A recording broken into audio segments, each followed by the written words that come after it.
Krishna. This is Chinmayi Vrajapriya Devi Dasi, welcoming each one of you to our Bhakti Sangha mid-morning session. Please go ahead and introduce yourselves so that we can greet each one of you. Welcoming each one of you to our Bhakti. Hare Krishna Mataji, please accept my humble obeisances. Jai Shri Prabhupada, this is Preeti Vilasni Devidasi from Atlanta, Georgia. Wishing you all a very happy Deepavali. And thank you so much, Vardhana Mataji, for your very beautiful recitation. And thank you, Chinmayi Vrajapriya Mataji, for your warm welcoming of everybody on this auspicious day. Hare Krishna. Hare Krishna, Preeti Vilasni Mataji, please accept my humble obeisances. All glories to Srila Prabhupada, all glories to Srila Guru Maharaj. Thank you so much, Mataji. Thank you for all your services. And happy Diwali, Mataji. Sorry, I forgot to wish all of you. Happy Diwali to each one of you here. And welcome, Mataji, to today's call. Hare Krishna.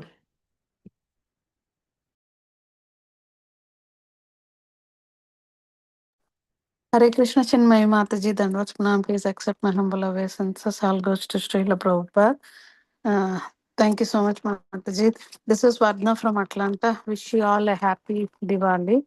Thank you, Preeti Vilasni Mataji, for giving me an opportunity to read Bhagavad Gita. Hare Krishna. Hare Krishna, Vardhana Mataji, please accept my humble obeisances. All glories to Srila Prabhupada, all glories to Srila Guru Maharaj.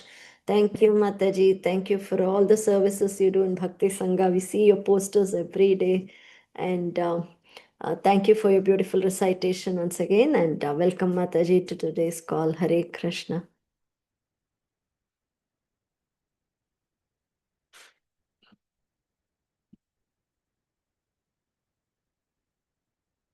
Anybody would like to go ahead and say your name? We'll welcome you.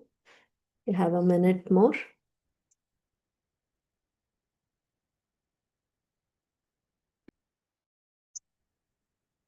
Hare Krishna Mataji, Dandavat Pranam to you all. My humble obeisances to all present in this meeting, and all glories to Srila Prabhupada and to Srila Gurudeva as well. I am Nutan Rasne Mataji. Actually, this session as well as the 450 session, that helps me a lot in the reading session. Actually, that time I will be usually in my lab, but I'll be listening to it. So this is a great service for me, I felt. And that way I'm able to do the Shravanam. Thanks a lot. Haribol. Thank you, Mataji. Hare Krishna, Nutan Mataji. Thank you for joining Bhakti Sangha every day. And all glories to Srila Prabhupada, all glories to Srila Guru Maharaj. Welcome, Mataji, to today's call. And yes, Mataji, Bhakti Sangha is a very strong umbrella under which we all take shelter. So welcome, Mataji.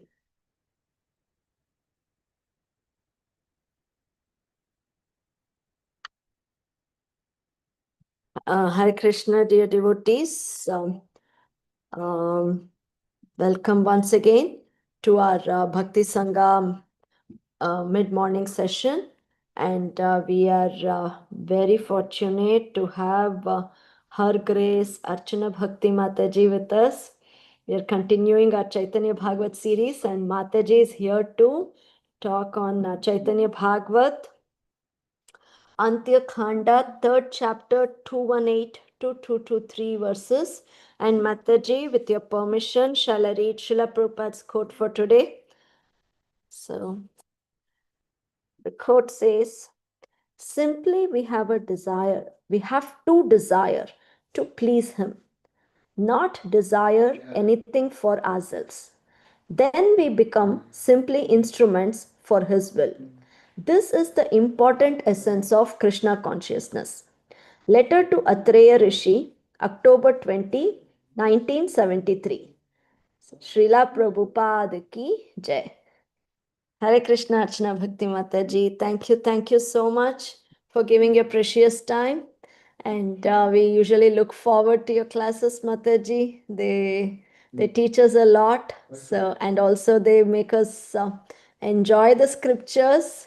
The sincerity with which you talk scriptures is so beautiful, and hopefully it is contagious to me too. So eagerly waiting to hear from you, Mataji. Welcome to the call. Hare Krishna. Hare Krishna. Thank you very much, Mataji. We'll begin with prayers.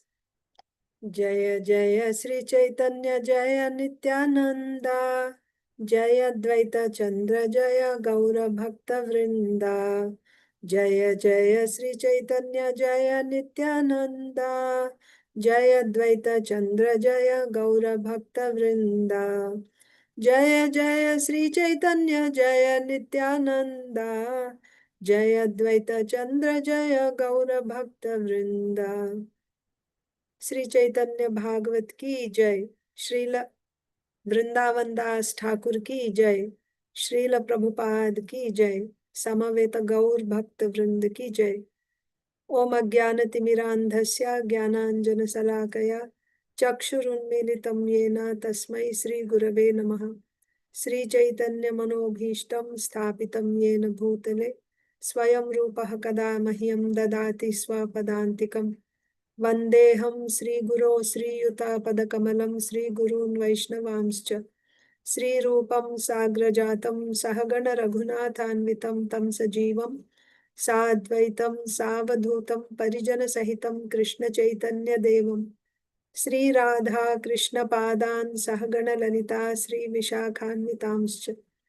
हे कृष्ण करुणा सिंधो दीनबंधो जगत्पते गोपेश गोपिका कांता राधा कांता नमोस्तुते। तप्त कांचन गौरांगी राधे वृंदावनेश्वरी वृषभानुसुते देवी प्रणमामि हरिप्रिये। वाञ्छाकल्पतरुभ्यश्च कृपा सिन्धुभ्य एव च पतितानां पावनेभ्यो वैष्णवेभ्यो नमो नमः। नमो ओं विष्णुपादाय कृष्णप्रेष्ठाय भूतले श्रीमते भक्तिवेदांत स्वामिनिति नामिने नमस्ते सारस्वते देवे गौरवाणी प्रचारिणे निर्विशेषा शून्यवादी पाश्चात्य देशतारिणे। जय श्री कृष्ण चैतन्य प्रभु नित्यानंद श्री अद्वैत गदाधर श्रीवासादि गौर भक्त वृंद। हरे Krishna Krishna Krishna Hare Hare Hare Ram Ram Ram Hare Hare. Hare Krishna, dear devotees. Today we are going to read from Sri Chaitanya Bhagavat Antya Khanda, chapter 3. I will begin from text 218. But before that, I'll just set a quick context for those who haven't been following. So in this chapter, we saw Mahaprabhu's conversation with Sarvabhauma Bhattacharya.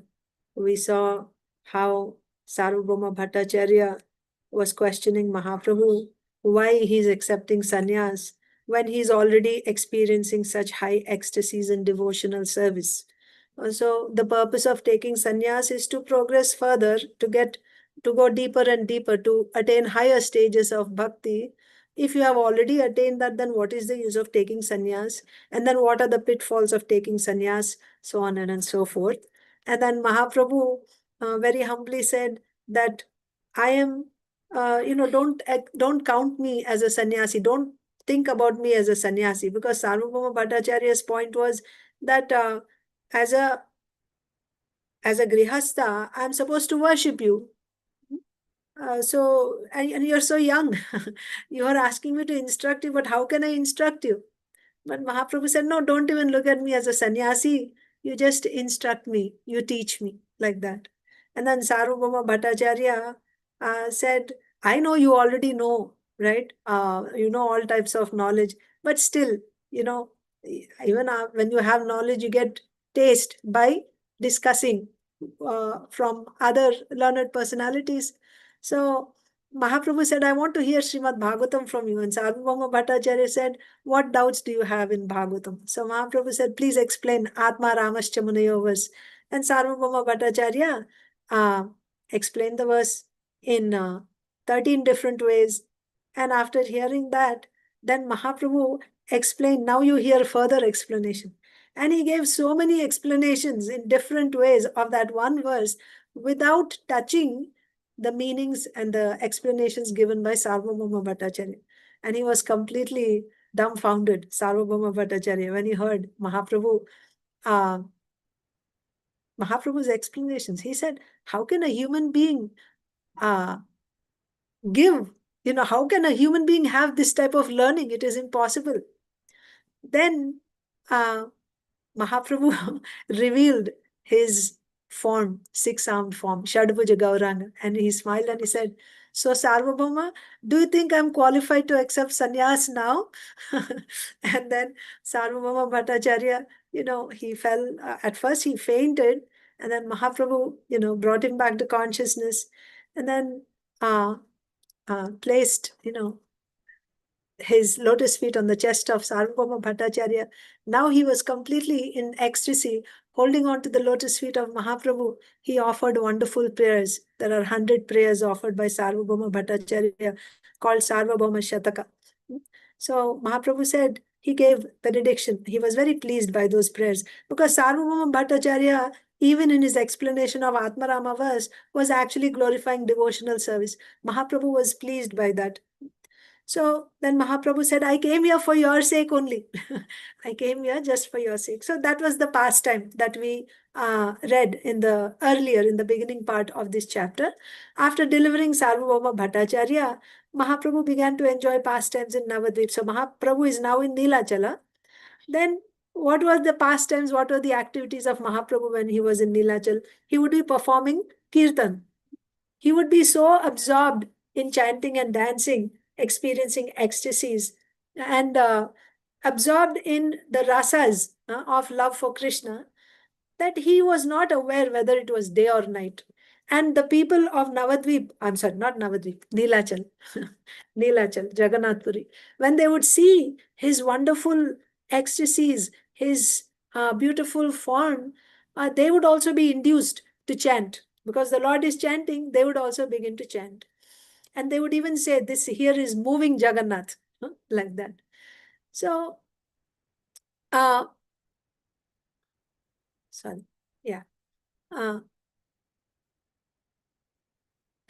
so there's a description of the Lord's form. How sweet was the Lord's matchless form. Just by seeing him, the hearts of everyone became captivated. And he would not be, as I said, he would not be in external consciousness, even when he would be walking on the road, because he would be always merged in the mellows of devotional service. So this is how Mahaprabhu was spending his time in Jagannath Puri, constantly performing kirtan and transforming the people's hearts. Simply by his presence, by his kirtan, they would all be induced to take to the chanting of Hare Krishna. And gradually, one by one, the Lord's associates started joining him. So we saw how Paramananda Puri had gone on pilgrimage, so he had returned. So when Mahaprabhu saw Paramananda Puri, he was so pleased. Then, they embraced each other, and, Mahaprabhu kept Paramananda Puri by his side. And because Paramananda Puri was a disciple of Madhavendra Puri, when Mahaprabhu saw Paramananda Puri, he reminded him of Madhavendra Puri. Who is Madhavendra Puri? Madhavendra Puri is the trunk of the tree of devotional service of this Gaudiya Sampradaya. Because from Madhavendra Puri, this worship of Radha and Krishna, or worshipping Krishna, rendering devotional service in Madhurya Rasa, that begins from Madhavendra Puri. Madhavendra Puri is the how do you say? His guru's guru, his Param Guru. Sri Chaitanya Mahaprabhu took initiation from Ishwara Puri. Madhavendra Puri is the guru of Ishwara Puri. So when Mahaprabhu saw Paramananda Puri, he would remind him of Madhavendra Puri. So Mahaprabhu would be so pleased. So then other devotees also came. After Paramananda Puri, after a few days, Swarup Damodar Goswami, he also came and joined Sri Chaitanya Mahaprabhu. And the Lord would enjoy pastimes with Swarup Damodar Goswami day and night. He would be with the Lord. Swarup Damodar was an expert, singer. He would sing so sweetly. He was expert in the art of music. So when the Lord would hear his voice, he would just begin to dance. So these two devotees, Paramananda Puri and Swarup Damodar Goswami, were the constant associates of Sri Chaitanya Mahaprabhu in Jagannath Puri, especially in his last 18 years. So Mahaprabhu stayed in Jagannath Puri for 24 years. First 24 years he was in Navadvip. He took sannyas when he was 24. Then he went to Jagannath Puri.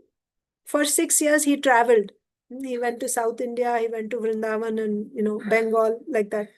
But after the 6 years, he continuously stayed in Jagannath Puri for 18 years. And at that time, he went deep into his he went very deep internal into his ecstasies of separation from Krishna in the mood of Srimati Radharani. At that time, his associates were Paramananda Puri and Swarup Damodar. Of course, Ramananda Rai was also there. So these two devotees were his principal associates who were with him all the time. So Swarup Damodar Goswami came. And similarly, other devotees who resided in Orissa, they also started coming. Many devotees, Pradyumna Mishra, Paramananda, and Ramananda, Damodar Pandit, Sri Shankar Pandit, Sri Pradyumna Brahmachari, who was a devotee of Lord Narsimhadev. Then Bhagavan Acharya. In this way, all the devotees came. And when they all joined the Lord and they would participate in the Lord's kirtans. They would be with the Lord. Wherever he went, whenever he was performing kirtan, the devotees would be there. When they saw the Lord, all their distress would immediately be vanquished. They would participate in the Lord's kirtan pastimes. So, Mahaprabhu is performing kirtan in the association of his devotees, like this, in Neelachalam. And we also read about Nityananda Prabhu. Some Nityananda Prabhu's pastimes we saw. How he was Avadut, very supremely independent. He couldn't remain steady. He went to take darshan of Lord Jagannath and he tried to get on the altar and grab Lord Jagannath. The temple guards tried to stop him. In fact, one day he actually climbed on the altar and he embraced Lord Balaram. So when he climbed, one temple guard held his hand, trying to prevent him. But simply by holding Lord Nityananda Prabhu's hand, he got thrown back 5 to 7 feet. And Nityananda Prabhu happily took off the garland from Lord Balaram, and put on his own neck. Then he just walked away. The temple guard was thinking, what kind of a person is this? How can a human being survive after touching Lord Balaram? Besides that, I have so much strength that I could very easily, I could control a mad elephant. This panda, or this, I'm sorry, the guard there, he could actually control a mad elephant. But he was not able to hold Nityananda Prabhu. Simply by holding his hand, he got thrown back by so many feet. So he's wondering, who is this person? And I was tightly holding on to his hand. Still I got thrown back as if I were a blade of grass. So he became very humble from that time onwards. Whenever he would see Nityananda Prabhu, he would just, very humbly bow down. But Nityananda Prabhu, being like a child, right? He immediately would go and embrace this guard out of affection. So these were the various pastimes that we read so far in this chapter. Then, after some time, Mahaprabhu started residing on the seashore in Jagannath Puri. He got his residence. He started living on the seashore. At that time, he was very pleased by the ocean. So the spot where he was, from there seeing the ocean, he became very pleased. At night time, the moon shone, the wind was blowing from south, and the Lord sat down on the seashore, on the ocean, or it is seashore. And he was nicely, his forehead and his entire body was anointed with sandalwood pulp, and he's constantly chanting Hare Krishna Mahamantra with his lotus mouth. His chest was decorated with flower garlands, and he was surrounded by all his devotees. So you can picture this scene. Mahaprabhu surrounded by all his devotees on the seashore, sitting and chanting Hare Krishna. And the waves of the ocean looked so attractive at night. The Lord smiled and looked at those waves. The ocean got the same good fortune now which Ganga Devi and Yamuna Devi had previously attained. So when Mahaprabhu was a child in his Grihastha ashram earlier, when he was in Navadvip, he would perform water pastimes in Ganga Devi. So Ganga Devi became very fortunate. Later, when he visited Vrindavan, Yamuna Devi became fortunate. And now, when he is in Jagannath Puri, the sea became equally fortunate. So like this, Mahaprabhu was living, residing on the shore of the ocean. And he would also perform kirtan at night in a secluded place on the ocean. And being so expert in dancing, he would dance wildly, being, or you can say, floating in the ecstasies of Krishna Prema. And along with him, the devotees also were floating in an ocean of bliss, simply seeing Mahaprabhu dancing in ecstasy. Whenever the Lord would dance, at every moment, various ecstatic symptoms would be manifest on his body. In fact, these symptoms are constantly present. Whenever he's dancing, you would see these symptoms. What were the symptoms? Like his hairs are standing on end, he's crying, he's shivering, and sometimes he's roaring, thundering, bellowing. His body changes colors. He'll laugh, he'll be perspiring like this. These are called vikaras, Ashta Satvika vikaras. These are the ecstasies that one experiences when he is beyond the stage of prema. So, when I say beyond, because prema, when one achieves the stage of prema, there are further higher stages within that. Like you have, after prema, then you have sneha, mana, then raga, anuraga, bhava, mahabhava, like this. So, in these stages, one is experiencing these various vikaras, and all these symptoms were exhibited by Mahaprabhu. And they were simultaneously present, not that one after another. It's not that sometimes this ecstatic symptom is manifest, sometimes another. All of them were simultaneously manifest in the body of Sri Chaitanya Mahaprabhu. All ecstatic symptoms of devotional service manifested. And how did they manifest? In their personified forms. This is beyond our conception. We cannot imagine. We just have to hear and we have to accept it. Because in one of the purports, Srila Bhaktisiddhanta Saraswati Thakur says, who can know, who can understand Krishna, who can understand Sri Chaitanya Mahaprabhu and his activities and his ecstasies?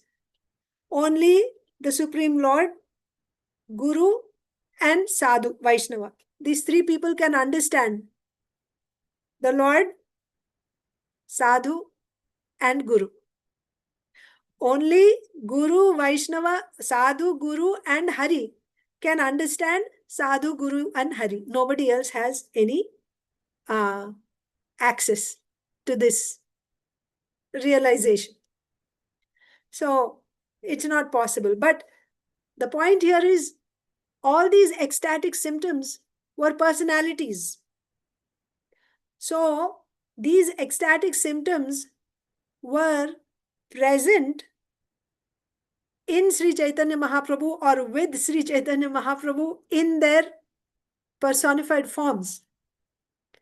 They were fully cognizant portions of the Lord's plenary portion. Cognizant, they were conscious personalities, these ecstatic symptoms. And the Lord is now dancing in the mood of a Vaishnava. Mahaprabhu is Krishna, but Krishna who is now in the mood of a devotee. So all these ecstatic symptoms were aware that the Lord is now playing the role, or not play, yeah, he's actually experiencing the ecstasies from a devotee's perspective. The Supreme Lord in the role of a devotee. So therefore, all these personalities, personified ecstatic symptoms, remained by his side constantly to expand his experience. Therefore, Sri Gaur Sundar was never separated for even a moment from the feelings of ecstatic love. So you see, the thing is, the Lord has internal, he has his Shaktis, Shakti and Shaktiman. Without Shaktis, there is no meaning to Shaktiman. When you say this person is very strong, that means he has strength. That's why he's a strong person. If he has no strength, can you call him a strong person? No. So similarly, Shaktiman, when you say Shaktiman, you can call him Shaktiman when he has Shaktis, isn't it? And there are many types of Shaktis. The Lord has many, many varieties of Shaktis. Parasya Shaktir Vividhaiva Shruyate. Right? Many, many types of Shaktis he has. But on a broad scale, so on a broad scale, we can classify his Shaktis as internal, marginal, and external. Swarupa Shakti, Tatastha Shakti, and Bahiranga Shakti. Just 1 second.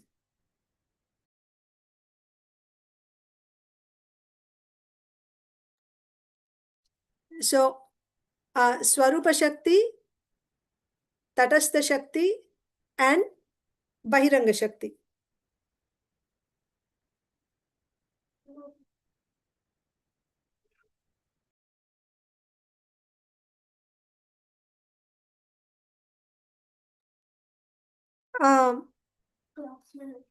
Sorry for the interruption.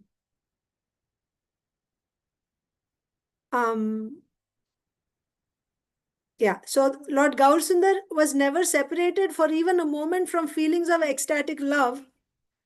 So his experiencing happiness is coming from where? His pleasure, whatever happiness he is experiencing, it is coming from his pleasure potency. Pleasure potency is called Haladini Shakti. Haladini Shakti is a portion of his Swarupa Shakti. Okay? One more time. Broadly, he has 3 types of Shaktis. Swarupa Shakti, Tatastha Shakti, Bahiranga Shakti. Swarupa means internal. It is internal to him. It cannot be outside of him. Swarupa Shakti.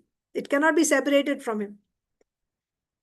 Within that Swarupa Shakti, now there are many, many varieties, functions. There also broadly, primarily, you can say there are 3 types in Swarupa Shakti. What are they? Sandhini, Samvit, and Haladini. Sandhini Shakti is responsible for his beautiful form, for his existence, the spiritual world, all the spiritual bodies. All this is manifested by Sandhini Shakti. Haladini Shakti is responsible for the pleasure that the Lord experiences. Whatever pleasure he is experiencing is coming from his Haladini Shakti. All the Shaktis are present with him all the time. Sri Chaitanya Mahaprabhu, when he is performing Kirtan, he is not separated even for a single moment from any of these Shaktis. I will tell you more about the Shaktis as we read further, because there is more to understand within this Haladini Shakti also. So now, that was the last verse we read. Therefore, Sri Gaur Sundar was never separated for even a moment from feelings of ecstatic love. Let's begin today's verse 218. Jata Shakti Ishat Leelaya Kore Prabhu Seho Ara Anye Sambhavana Nahe Kabhu. Jata Shakti Ishat Leelaya Kore Prabhu Seho Ara Anye Sambhavana Nahe Kabhu. As many potencies or Jata Shakti Ishat, that means even the smallest portion, right? Even a small potency which is exhibited, he is exhibiting unlimited. Constantly at every moment he is exhibiting his pleasure potency. He's experiencing ecstasies. This ecstasy is coming from his pleasure potency. Whatever he is exhibiting and experiencing, even one fraction of that, a small portion of that, cannot be exhibited by anyone else in the entire creation. So, you understood that point? The Lord is experiencing ecstasies and he is exhibiting these ecstasies. Even a small portion of that ecstasy which he is exhibiting and experiencing, even one small fraction of that cannot be exhibited by anyone in the entire creation, whether material or spiritual world. How is that? How is that? Why is it that nobody is able to exhibit the Shakti that the Lord is exhibiting? So, now within this Hladini Shakti, I was telling you about Swarupa Shakti. In that there is Sandhini, Samvid, Hladini. Hladini Shakti is responsible for giving pleasure to the Lord. So when the devotees are offering him service, the Lord is getting pleasure, isn't it? He's experiencing pleasure. Where is that pleasure coming? The pleasure is coming from his pleasure potency, Hladini Shakti. The essence of this Hladini Shakti. So whatever pleasure the Lord gets, why the Lord? Anyone gets pleasure, that's the source. Hladini Shakti is the source of all pleasure. The pleasure that the Lord is experiencing and the pleasure that the devotees are experiencing, any pleasure, the source is Hladini Shakti. The essence of this Hladini Shakti, you understand essence, like you have milk, you boil it nicely, make it condensed, boil it nicely, and then you make it into yogurt, then you churn it nicely, right? And then when you churn it, you get butter, and now you cook that butter down, and finally what you get is ghee. So ghee is the essence of milk. Just to give you an idea, what is essence? Similarly, bhakti is the essence of Hladini Shakti. Hladini Shakti means what? Pleasure potency. Therefore, bhakti is also pleasure only. It is pleasure, pleasure potency, ecstasy. The essence of Hladini potency is bhakti. So whatever you can take, whether bhakti in any rasa, right? Dasya, Sakya, Vatsalya, Madhurya, any rasa you take, devotional service, that bhakti is the essence of Hladini Shakti. The essence of bhakti, now you take all different rasas, all different types of bhakti and, worship to different forms of the Lord Narayan, Lord Ramchandra, like that. The essence of bhakti, the essence of bhakti is bhava. Bhava means a relationship, like loving. So actually in prema also you have various stages. I told you earlier. So this is not the bhava stage before prema. This is within prema. After one achieves prema, there is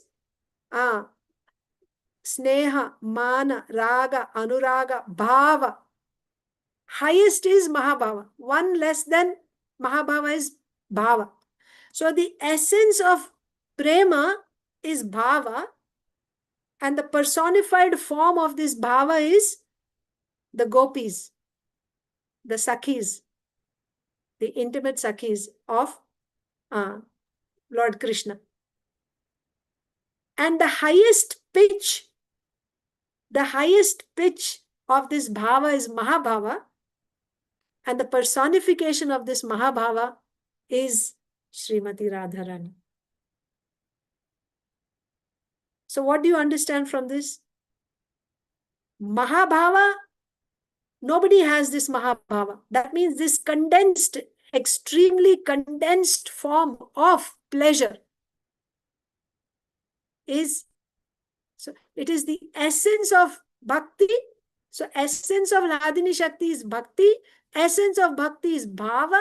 The highest pitch of bhava is Mahabhava. The personification of that Mahabhava is Srimati Radharani. She has the monopoly of this Mahabhava. Nobody else has this Mahabhava except for Srimati Radharani. So what is this Hladini Shakti, by the way? You remember what is Hladini Shakti? Where did we begin? Pleasure potency, Mataji. How Yes. Chaitanya Mahaprabhu is experiencing all these moments of ecstasy or happiness. Where is he getting pleasure from? Were you asking about it? I was asking, this pleasure potency is what? What were we talking about?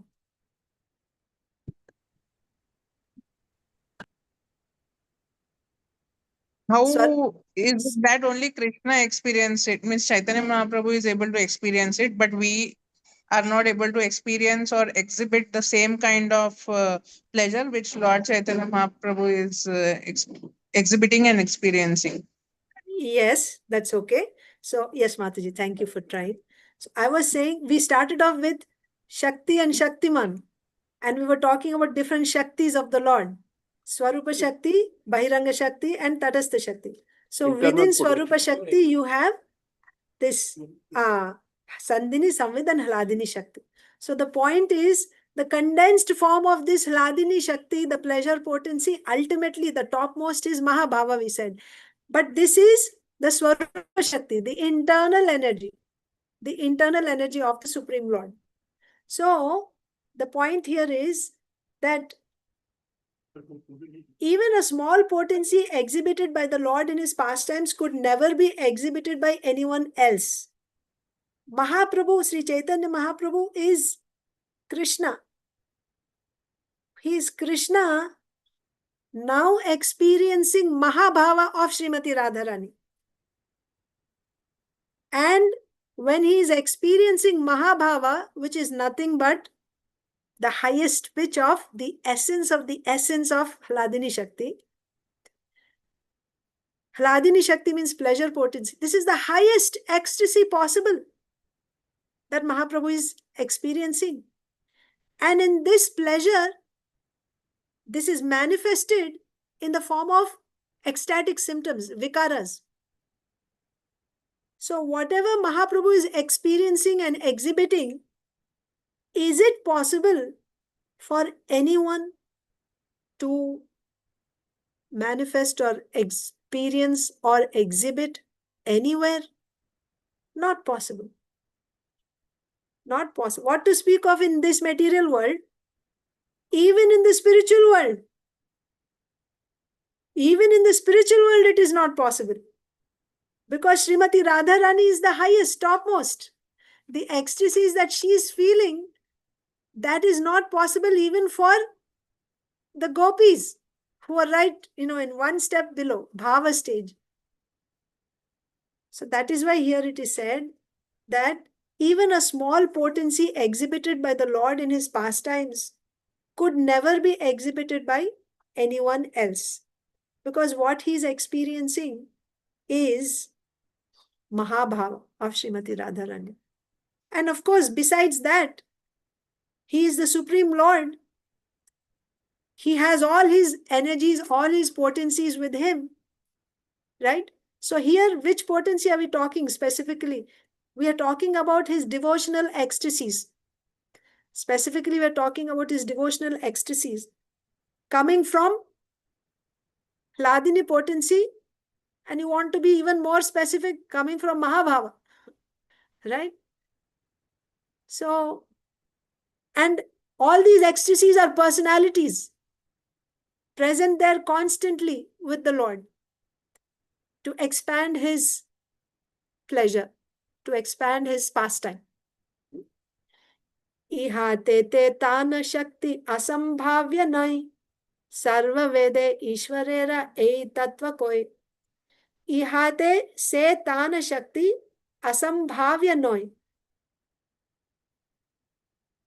So, his potencies are unfathomable. You cannot understand. This is also easy to understand. Why is it that we cannot understand what, we cannot experience? Either the Lord can experience, or by his mercy, the devotee can experience. Okay? Either the Lord or anything. Either the Lord can experience, or by his mercy, a devotee can experience. बोला उसका तुम्हारा ये बताती हूँ. So, Guru, Sadhu, and Hari, or Hari, Guru, Sadhu, only can experience Hari, Guru, and Sadhu. Can know the Lord. So, that is why his potencies are unfathomable. You cannot find. Our senses, intelligence, mind is so limited. Why?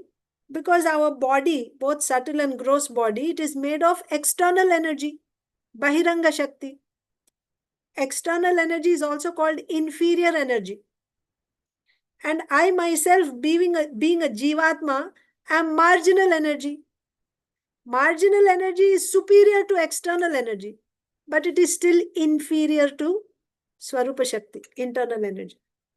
The Lord's form, his ecstasies, they're all coming from Swarupa Shakti. How can I, a conditioned soul, who is now under the grip of external energy, covered by avidya, and under the influence of ahankara, who has a material body made of Bahiranga Shakti, with my limited tools of my mind, intelligence, senses, how much can I understand? I have defects. Brahma, Karana Patava, Vipralipsa, Pramada. These are the faults in the senses, because of which I'm not able to know even material things.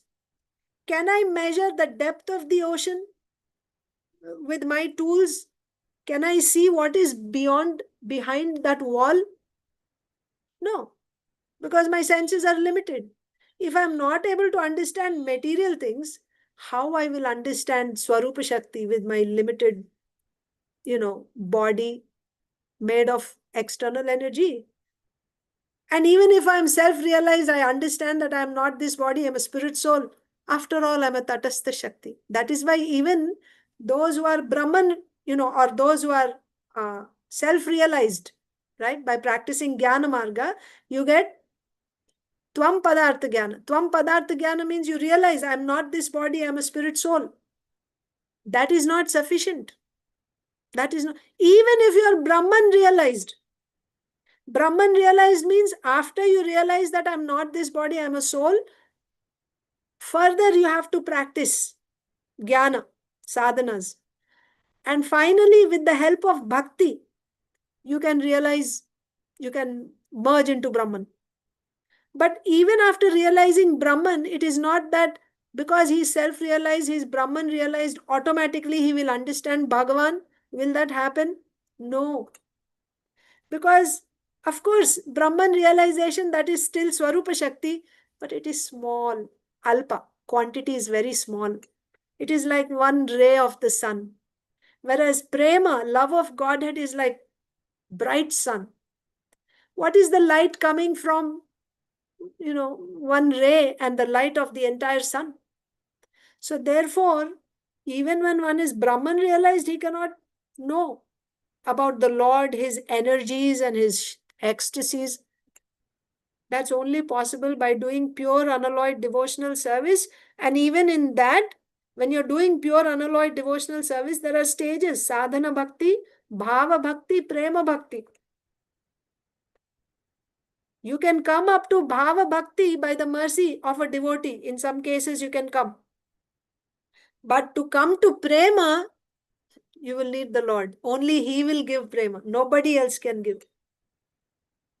So therefore, and someone who has love of Godhead, he is able to see the Lord. He is able to experience the Lord, understand the depth. Even the Lord himself doesn't understand his depth. That's not a fault, by the way. The Lord not being able to know, that's actually a glory. That's a merit. He's so unlimited, because as soon as he knows how great he is, the next moment he expands. He's constantly expanding. So therefore, there is no limit. He himself cannot know the limit of his glory, of his potencies. So that's why his potencies are unfathomable. Nobody can measure, nobody can understand. This is the verdict of all the Vedas. So in this context, Srila Bhaktisiddhanta Saraswati Thakur gives us a few quotes from the Upanishads. I'll just read it. All varieties of contradictory potencies are present in the Supreme Lord, because he never lacks any potency. This is the opinion of all Vedic literatures regarding the absolute truth.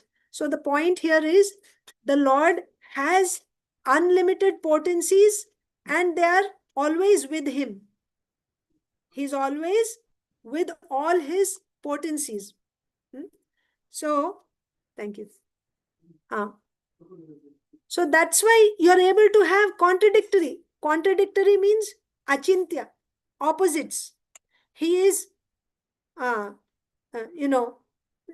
he has no legs, but he's running, for example. You'll read some statements like this. Oh, not like that, not like that. I won't give that example, because he doesn't have legs means he doesn't have material legs.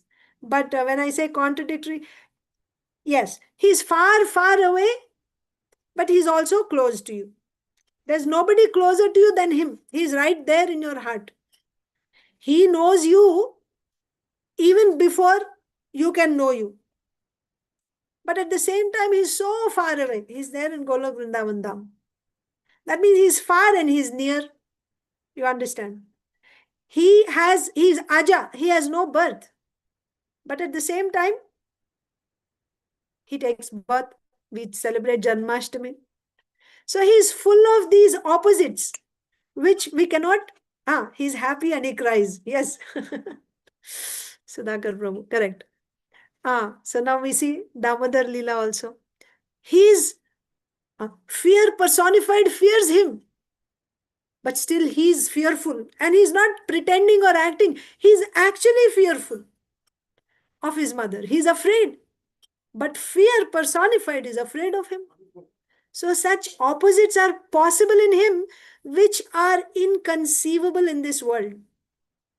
In this world, does it ever make sense if you say someone is fearless and he is fearful?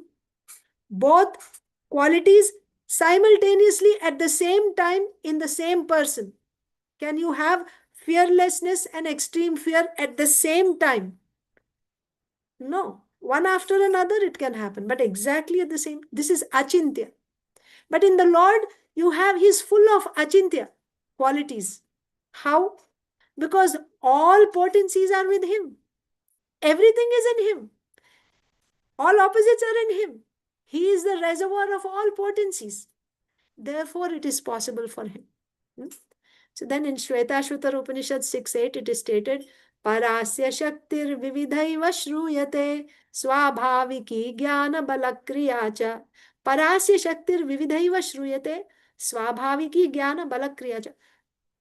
Because all these Shaktis, variegated Shaktis, Vividhaiva, right? Many types of Shaktis, unlimited Shaktis are always accompanying him.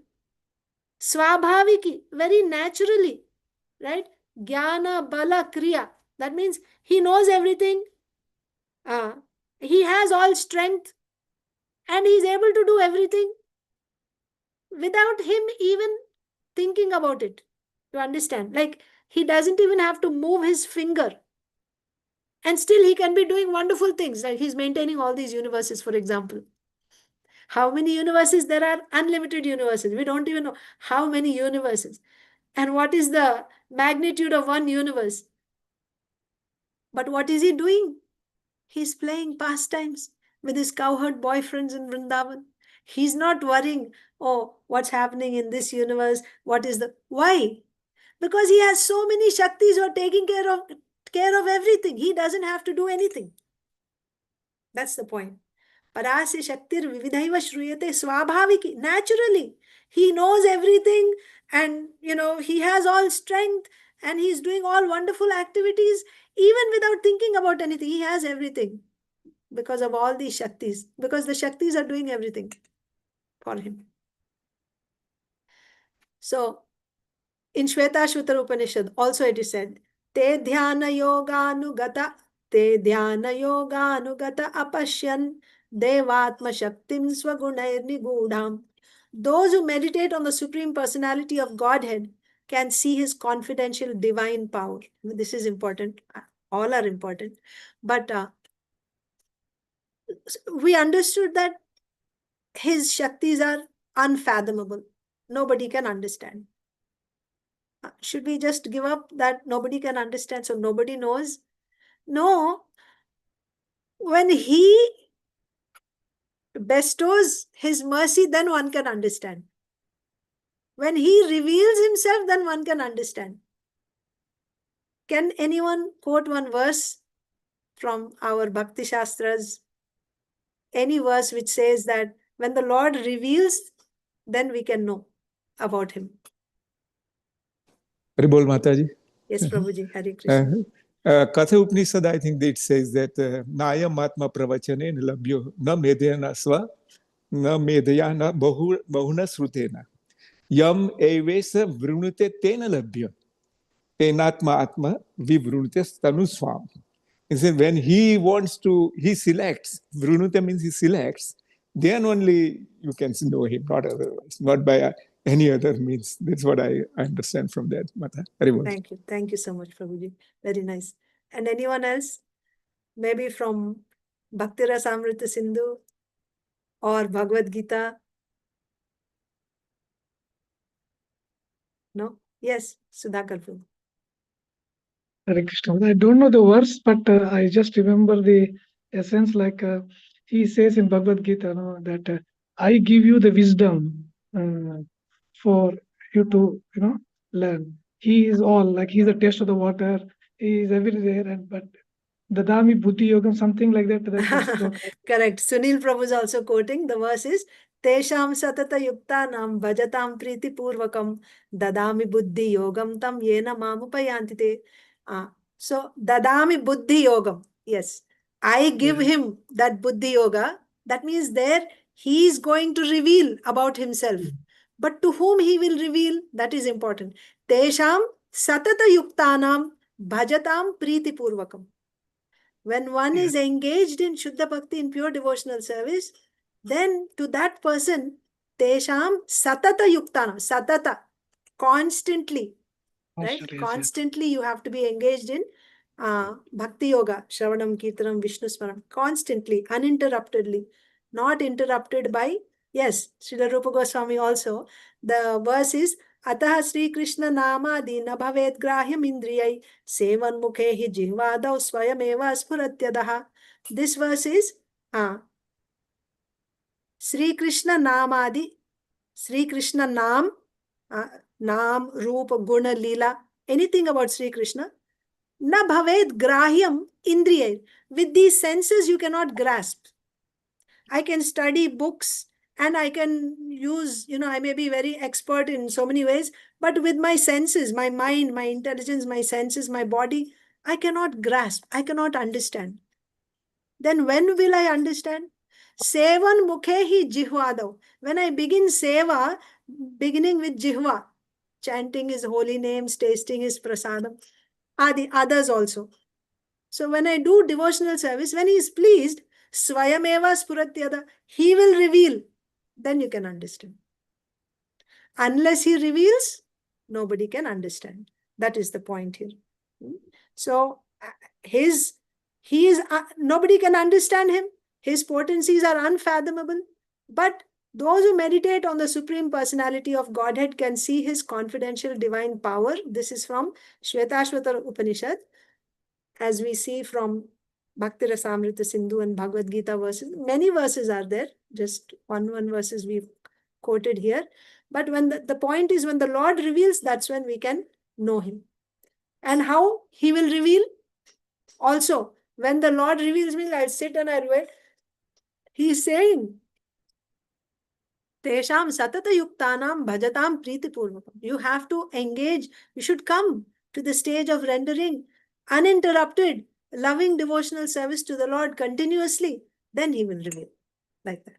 And also from Srimad Bhagavatam, it is quoted, Shriya pushtya girakantya kirtya tushtyela yorjaya vidyaya shaktya mayaya cha nishevitam. Also in attendance were the Lord's principal internal potencies. So this verse is taken from Srimad Bhagavatam 10th canto 39th chapter, text 55.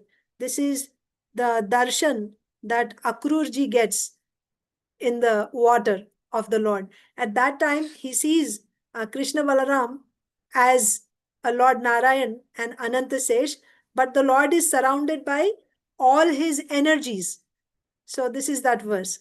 So there also in attendance were the Lord's principal internal potencies.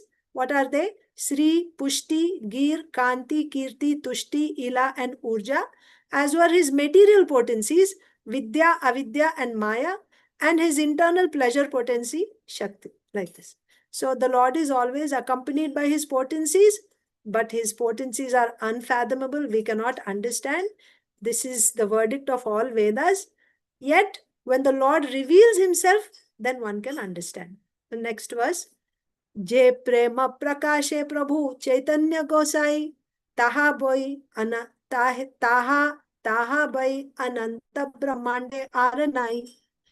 Je prema prakashe prabhu chaitanya gosai. The love that Mahaprabhu exhibited, taha boy ananta brahmande aranai. The love of God that Lord Chaitanya Mahaprabhu manifested cannot be manifested by anyone else within the innumerable universes. So as we were discussing since the beginning of this session, I think it must be clear why nobody else can manifest the ecstasies that Mahaprabhu was exhibiting. He is exhibiting the potencies from Swarupa Shakti, not only within Swarup Shakti also, Mahabhava. Nobody else has that. So nobody can exhibit. The love of God that Lord Chaitanya manifested cannot be manifested by anyone else within the innumerable universes.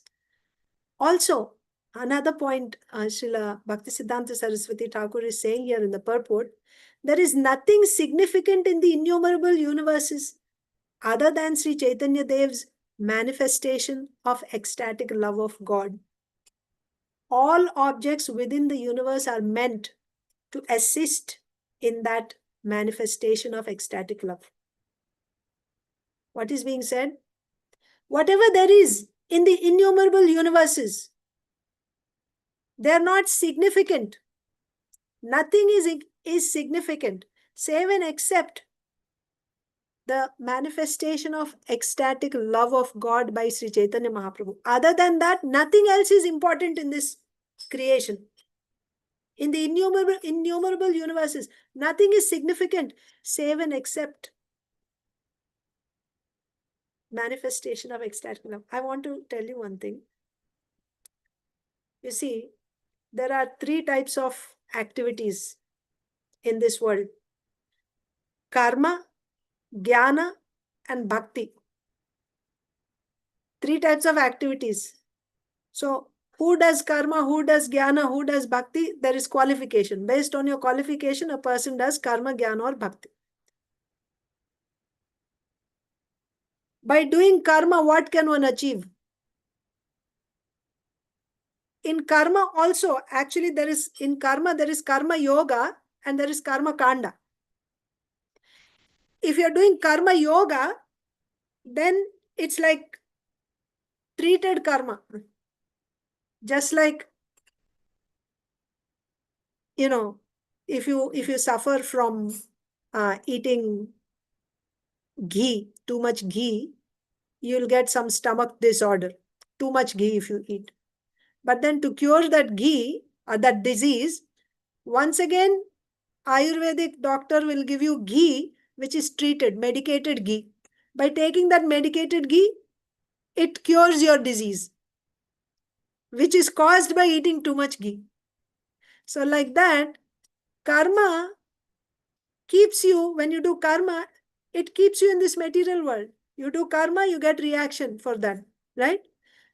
And then that you're kept in this cycle of repeated birth and death, in this samsara. But the same karma, when you do in a treated way called karma yoga, or you can call nishkama karma yoga or karmarpanam, right? So when you do that, that karma can actually help you transcend the modes of material nature. At least you can transcend the modes of passion and ignorance by doing karma. And after that, you have to take shelter of jnana. So my point is, when you're doing karma kanda, what is the result you can get by doing karma kanda? Material result.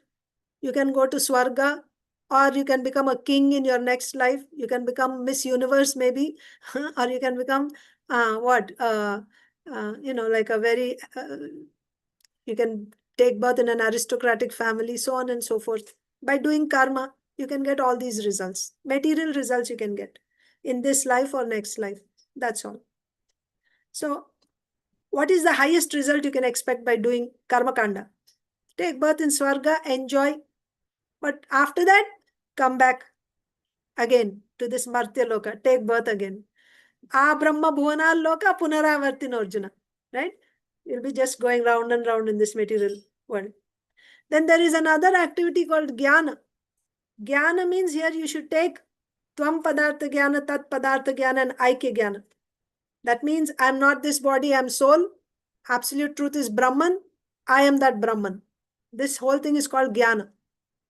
So by practicing Jnana, what is the highest result you can achieve? What is the topmost thing? Like the most valuable thing you can get by doing Jnana is you can go and merge into Brahman.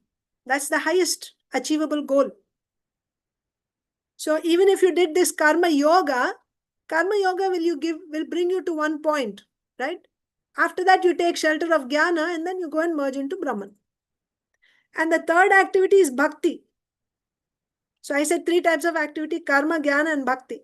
By doing karma kanda, you can only get material result. If you do karma yoga or nishkama karma yoga, from there, by that success, you'll begin jnana. And in jnana, ultimately, you'll get Brahma Prapti. You'll merge into Brahman. And what is the highest thing you can achieve by bhakti? Krishna Prema. By doing Shuddha Bhakti, the topmost thing you can achieve is Krishna Prema. Within Krishna Prema also, what is the topmost thing? Mahabhava, experienced by Srimati Radharani, which now Sri Chaitanya Mahaprabhu is experiencing. You understand?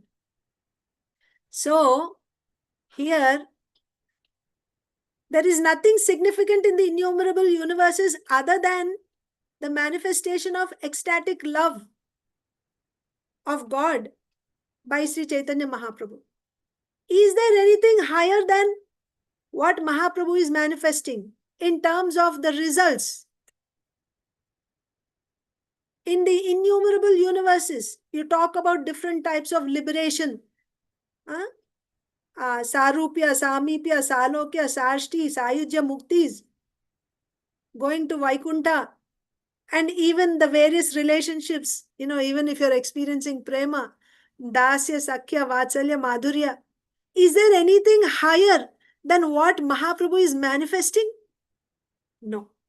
That is why, but of course here it is said in the innumerable universes, within this material universe, where do you see this? Finding a pure devotee itself is extremely rare. It's extremely rare. Manushyanam sahasreshu kaschid yatati siddhaye yatatamapi siddhanam kaschin mam vetti tatvatah. To know Krishna is extremely rare. Out of many, many people, one person even thinks about what is beyond after this life. Everybody is busy wanting to enjoy in this world, this body and this world. Most people. This is Krishna's statement. So therefore, there is nothing significant in the innumerable universes other than Sri Chaitanya Mahaprabhu's manifestation of ecstatic love. All objects within the universe are meant to assist in that manifestation of ecstatic love.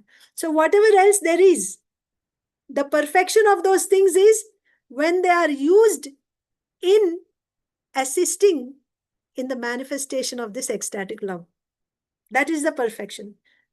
So here, right, when you say you don't have to reject anything, if you can actually come to the point of doing only direct devotional service 24 hours, you don't need anything else. You don't need Brahmana, Kshatriya, Vaishya, Shudra, Brahmachari, Grihastha, Vanaprastha, Sannyas, Dharmas, nothing. You don't need a home, you don't need food, water, nothing. If you're able to do 24/7, if you're able to chant Hare Krishna, you don't need anything else. But we are not able to do that. So then, why we are not able to do that? Because we still don't have Dhrida Shraddha. We don't have firm faith to do that. So therefore, we need help.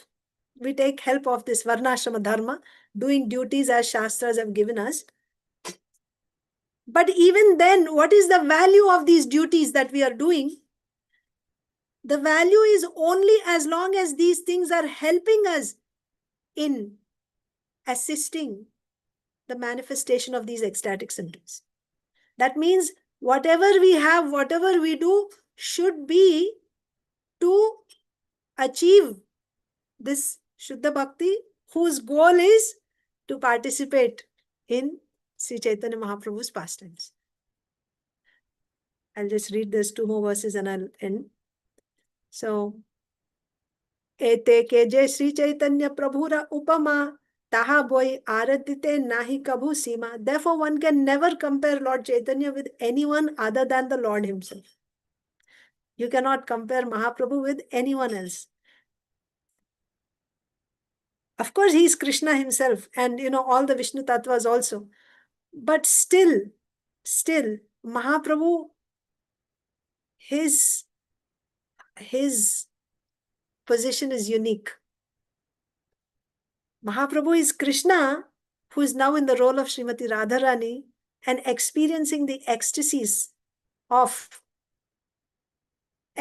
which are experienced by Srimati Radharani in serving Krishna. So you cannot compare Mahaprabhu with anyone. What to speak of anyone else? You can only compare Mahaprabhu with Mahaprabhu. You cannot compare him with anyone else. 222. Sabe jare shubha drishti kore na apane, setahana shakti dare, tara tattva jane. Sabe jare shubha drishti kore na apane, setahana shakti dare, tara tattva jane. Same point. Anyone who receives his merciful glance is empowered by him and can understand him in truth. So as we discussed earlier also, who can understand?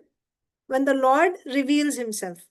When he casts his merciful glance on someone, that person can understand. Now, there's another very important philosophical point here. For you to receive the mercy of the Lord, first you should receive the mercy of his devotee. Without receiving the mercy of the devotee, a conditioned soul cannot directly receive the mercy of the Lord. That's not possible. So this is the path. First, a conditioned soul receives the mercy, association of and mercy of a pure devotee. By his mercy, then he starts progressing. He develops full faith. And when he gets Dhrida Shraddha, full faith in Bhakti, in Bhagavan, in Krishna, then he begins pure devotional service. As he progresses, crossing various stages, when he comes to the stage of Bhava, at that stage, the Lord, by his causeless mercy, reveals himself, and then the devotee is able to see him face to face, experiencing him. That is how one can actually experience the Lord. So when the Lord reveals himself by his mercy, then one can know him, understand him in truth, tattvata. Otherwise, not possible. But for you to receive his mercy, first you should receive the mercy of his devotee. And last verse for today, Ateva sarva bhave ishvara sharana loile se bhakti hoy khandaye bandhana. Therefore, by taking complete shelter of the Supreme Lord, Ishvara Sharan, one attains devotional service and is freed from all entanglement. So, only the Lord is able to reveal himself. So you have to take full shelter of the Lord. But for me to even take full shelter of the Lord, who is going to tell me about the Lord?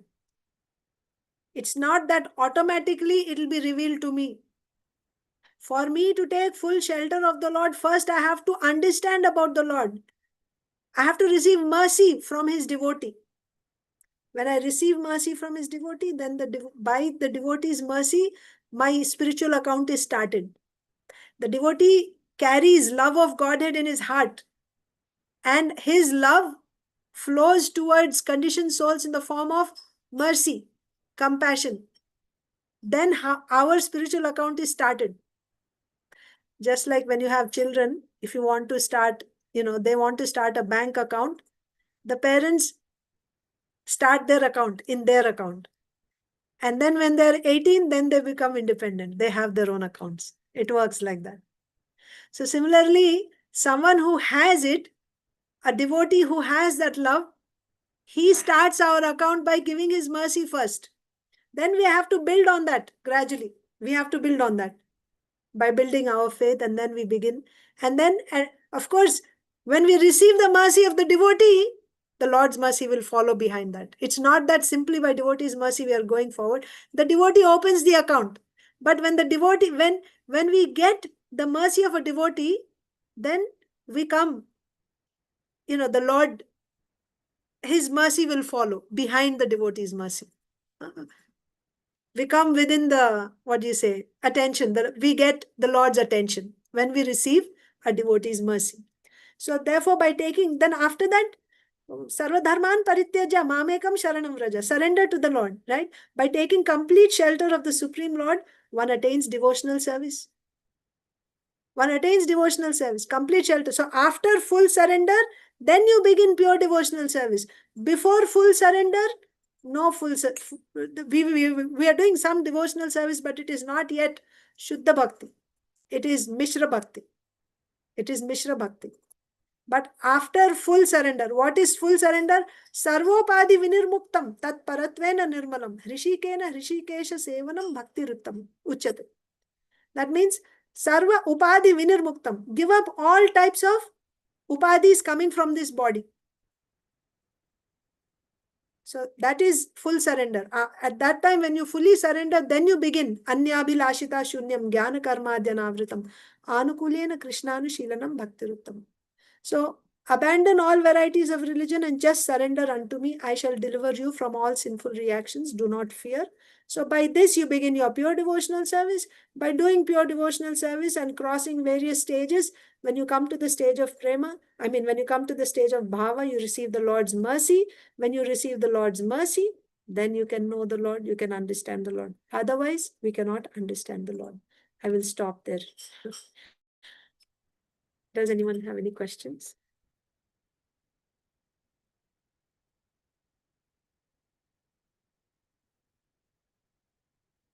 Yes, Prabhuji, Pralanand Prabhu. Dhanvat Pranam Mataji.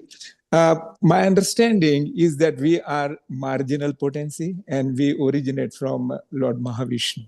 Yes. And when we get full bhakti and when we achieve status of associating with Lord Sri Krishna and Golok Vrindavan, does our situation of marginal position change into internal or never? No. Never? Okay. Never.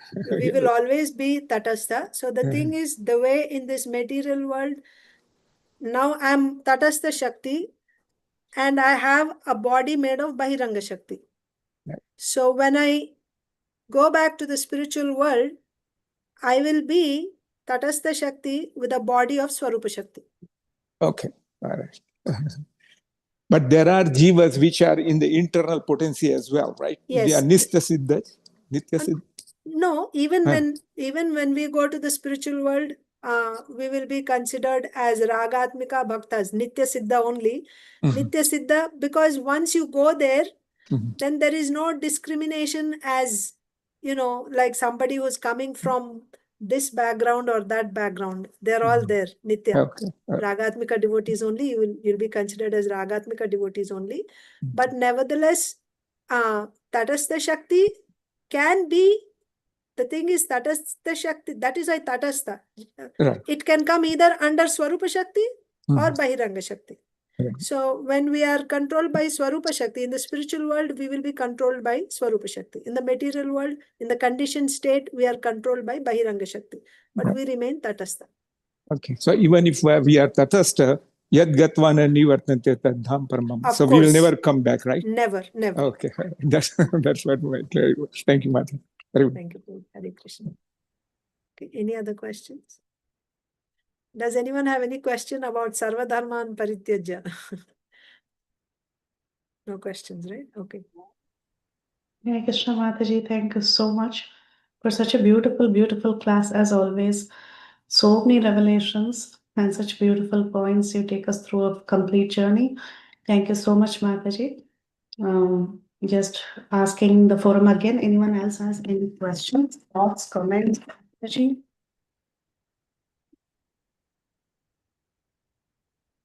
Nobody has. Thank you, Mataji, for beautiful, beautiful class. Always. Thank you so much. And your Telugu class was very nice. I missed the live session. I saw the class on YouTube. Govardhan Leela was beautiful, Mataji. Thank you so much. Thank you, Mata. Sudhakar Prabhu.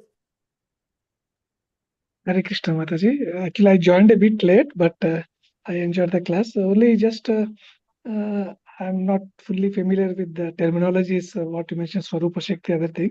What I heard from other devotee or another Prabhuji class is, even after all our sadhana bhakti, we reach the abode of the God.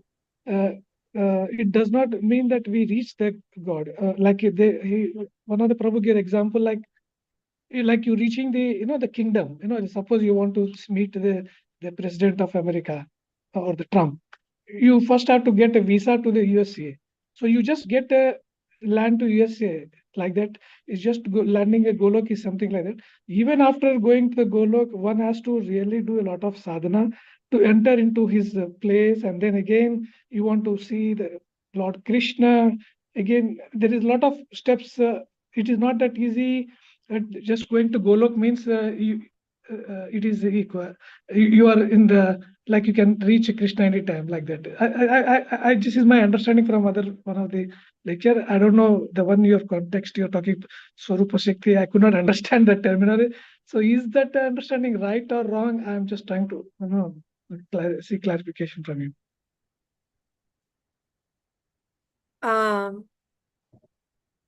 So the thing is, it's not that first you will go to Goloka and then you do sadhana there and then you go. It's not like that. First you have to, so when you progress in the path of bhakti, of course, now we have started. We have got, now we have the seed of Shuddha Bhakti. We've been given the seed of that Bhakti Lata. Shuddha Bhakti seed has been given. How? because we are coming in the line of, we are called Rupanugas, coming in the line of Sri Chaitanya Mahaprabhu, Sri Rupa Goswami, in that line. That seed of pure devotional service has been given to us. Now, this seed has to grow nicely into a plant, into a creeper, produce leaves and flowers and fruit. So that process of this seed, this creeper growing, that is the path of Shuddha Bhakti. So you'll go through various stages. Sadhu Sangha, Bhajana Kriya, Anartha Nivritti, Nishta, Ruchi, Asakti, Bhava, Prema, like this, various stages. So many leaves are produced, flowers are produced, and fruit. What is the fruit? The fruit is prema, love of Godhead. When you get prema, when you develop that, develop means when you are awarded that prema by the Lord, then you get darshan of the Lord. You're actually there. You are seeing Krishna. You're experiencing him. You are seeing, you are hearing, you're touching, you're smelling, you're tasting, everything. You're doing this. This can happen even when you are in this world, in the body. It's not that after going to Goloka, then you do something, then you will experience Krishna. It's not like that. First, you have to come to the stage of prema. Without prema, there is no Bhagavad Sakshatkar. If someone gets Bhagavad Sakshatkar, he's seeing Krishna face to face, means he got love already. So without love, without developing prema, there's no question of entering into the spiritual world as a devotee. It's a different thing that you can go to Vaikuntha getting mukti. Sarupya, Salokya, Samipya, Sashti, mukti, that you can get.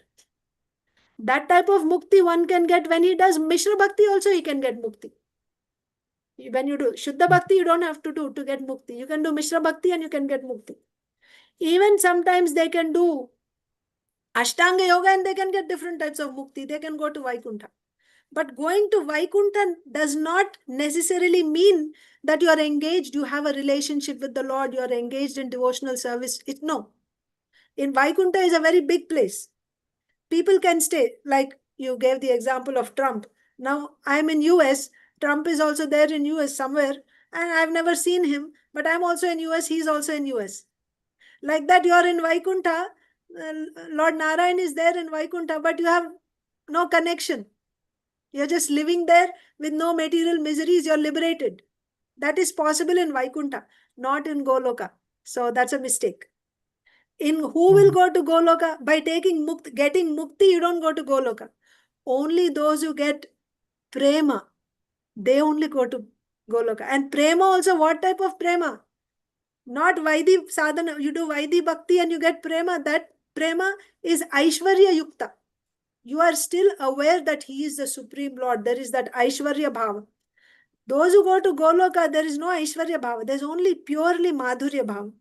So it's not at all possible that somebody goes to Goloka and even before getting prema, and then after going there, he's doing sadhana and then he's going. No, not like that.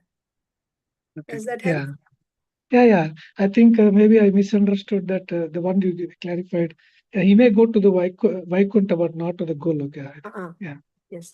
And in Thank you, Vaikuntha also, only when you get the association of a devotee, you have to receive the seed of bhakti from a bhakta. Otherwise, no, you don't get that devotional seva. You go to Vaikuntha, if you get the association of a devotee who is in a relationship, and you, in that line, you get that seed, then when you go to Vaikuntha, you can be a Dasya Bhakta. In Vaikuntha, you can be either Shanta or Dasya, only two relationships are possible. But in Goloka, you have others. Yes. Thank you, Mataji. Actually, I asked this question long back ago to one. I had in my mind this question, when why people are always aspiring to go to Golok like that. Then I just I don't know much about this thing. So then I came to know one of the lectures. There is no need for a soul to aspire to the Golok, as you rightly mentioned. Just you can do that bhakti even in this material world, right? Whatever the ultimate objective of soul is the the Is love to of the develop God. love, prema. Yeah. Yes. So the love can be generated from anywhere, whether you are in this loka or that loka, does not make a difference. This is initially I had that feeling, but I know I'm just sharing my maybe not relevant. But when I hear many people or many Prabhus also say, oh, our objective is to the back to Godhead, go to the, or Prabhupada is saying back to Godhead. Okay, Godhead, what? Ultimately, what? Exactly. So yeah. So Our- yeah. Even I learned from Prabhupada's lecture in one of the lectures that yes, going to backhead God means it is just like a like a goal you can achieve through, as you rightly mentioned, we can sit here and we can also go to the goal. You can feel him. Yeah, I realize that one. As long as you feel the God here also, you are not separated, right? It's This is not what exactly, yeah. So it's not about just feeling. So it's a progression. So now we are having this material body. When I say prema, by the time you come to the stage of prema, you don't have a material body. Externally, it may look like you still have this body, but actually your body is not material at that stage. And whatever activities you're doing in a body made of Swarupa Shakti at that time. Yes. So yeah, it's a big topic, Prabhuji. It's little you'll understand as we discuss. Sorry, maybe I may confuse you. What I understood, like all the gurus, like religious saints or the pure devotee, has this kind of qualities, right? Like for example, we can say Prabhupada. He may be looking like a normal person to us, but his body is different. Absolutely. This is what I so far I could try to understand the Bhagavad Gita. He says Bhagavad Gita, Lord Krishna says, right, you have to approach through to Guru to me. So Guru means is nothing but, and he also says that in somewhere in Bhagavad Gita, there is no difference between Guru and me. Serving Guru is as good as like serving me. So in that context, I was thinking that how it is equal. So that means though they may look physically like us, like human being, but they are elevated in all aspects, like body, their mind, their conscience, they can see all of us. Is this my understanding right? So this is another point you're saying about Guru. So Guru is a representative of the Supreme Lord. That's why Sadhu, Guru and Hari, 3 personalities are there. So Guru has a different role, Sadhu has a different role. And your point is when I think I should also take others and I'll come back, Prabhuji, because Okay, sorry. I'll come back. I answered one question. If we have time after, I will come back. Okay. Yeah. No, Mataji, it was just a follow-up, Mataji, from my side, that when Prabhuji was mentioning about Vaikuntha as well. So basically, the understanding is even if you go to Vaikuntha, it's some sort of a personal liberation.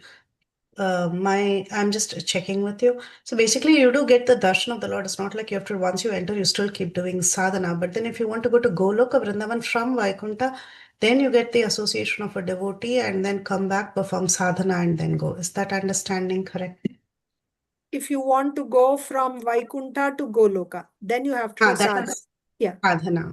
Yes. Yes. Because within Vaikuntha, of course, it's not like they get the association like how a Golokavasi would get, like where they're playing with Krishna, but at least they do get the presence, the darshan of the Lord, right? It's not like even after going there, they're sitting and doing sadhana, when will I see the Lord? So that's why, depending on how you go to Vaikuntha. So if you're going to Vaikuntha by perfecting your bhakti, then when you go there, you're engaged in seva. You're connected. Yeah. You are linked. So you are there in the system. If you, by perfecting your bhakti, if you go, then you are there with the Lord and you're engaged in your seva. But if you're going by doing other processes like Ashtanga Yoga, etc., and you get mukti, you can get same form as the Lord, but you won't see the Lord. And there you won't do any sadhana also, because your goal was getting mukti. Yeah. So you won't do any sadhana there. No. Yeah. Yes, Mataji. Thank you so much for that. Hare Krishna. Thank you, Mataji. Yes. So Sudhakar Prabhu. So does anyone else have? Yes, Nutan Mataji. Hare Krishna Mataji, Danvat Pranam. Just for a proper understanding, I want to ask Mataji, this prema is there, no? As you told, by the sadhana bhakti, and after crossing all the stations, that bhava is different and this bhava is different. And after reaching prema, you told few other things. I forgot Sneha, those. Mana, Raga, Anuraga, Bhava, Mahabhava. Yeah, these things come. So this prema, Mahabhava, is it part of Kevala prema, or there are two types of prema as well, no Mataji? Mahatma Jnana, Mahatma Jnana prema and Kevala prema. So I is don't it? know. I don't know that, Mataji. I don't know.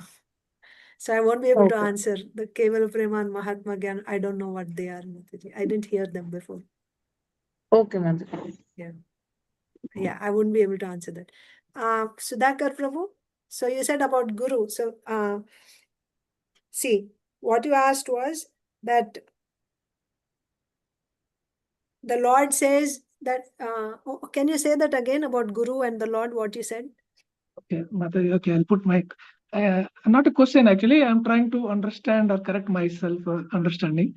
What I heard is in the Bhagavad Gita also, Lord says that, you should approach to the Guru to, to come to me. Tadvidhi pranipatena pariprashnena sevaya upadekshanti te jnanam jnaninas tattva darshinah.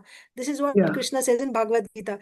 That means you approach a spiritual master and render service unto him submissively. He can impart transcendental knowledge unto you because he has seen the truth. This is what Krishna says.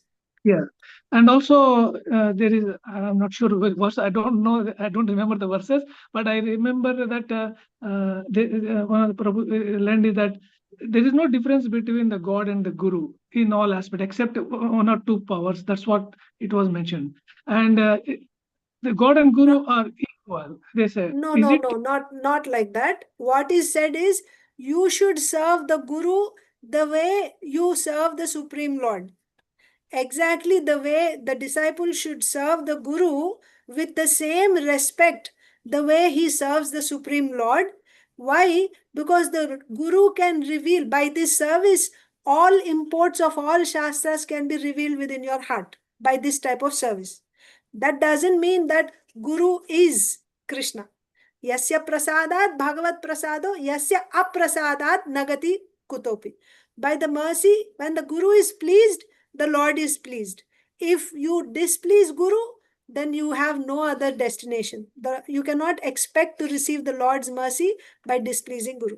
Sakshad haritvena samasta shastrair uktastatha sakshad haritvena samasta shastrair uktastatha bhavyate vasadbhi किंतु प्रभोर्या प्रिय एव तस्य वंदे गुरु श्री चरणरविंदम किंतु प्रभोर्या प्रिय एव तस्य. It is not said all Shastras are saying that you should worship Guru the way you worship Krishna. Still, why he is so great? Because he is very dear to Krishna. It's not that he is Krishna. The disciple should worship Guru just like he worships Krishna with the same respect. That means you should not see Guru like a human being on that calculation, like, he's from this background, that background, or so on and no. You should serve him with the same respect as you serve Krishna.